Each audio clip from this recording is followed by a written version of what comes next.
Took my 10-year-old son to his first SpaceX launch, even brought our family Shitzu. With so much traffic to get here, so many people, I was worried we would miss the launch or not get a good spot. Luckily, we found a good spot. Felt like front row seats. Got there just in time.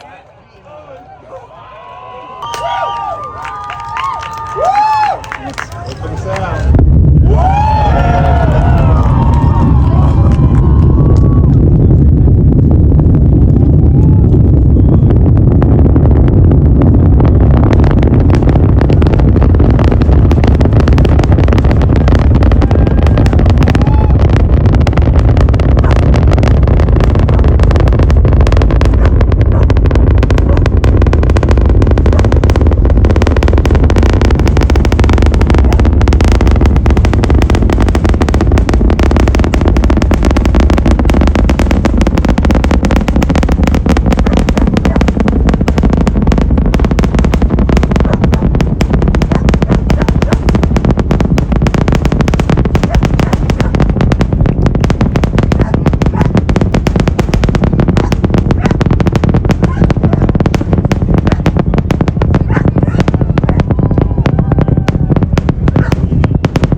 from the clouds.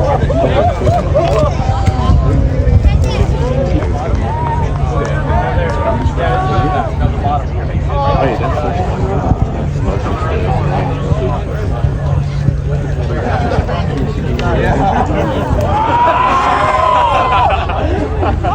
There's a lot of gas.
While the launch was an amazing and intense experience, Sun had a wonderful time. He said he's ready for the next launch. Thank you, SpaceX, and congrats to the SpaceX team for a successful launch. This was at South Padre Island, Texas. Thanks for watching. Please hit the follow, like, share, and comment down below on your thoughts.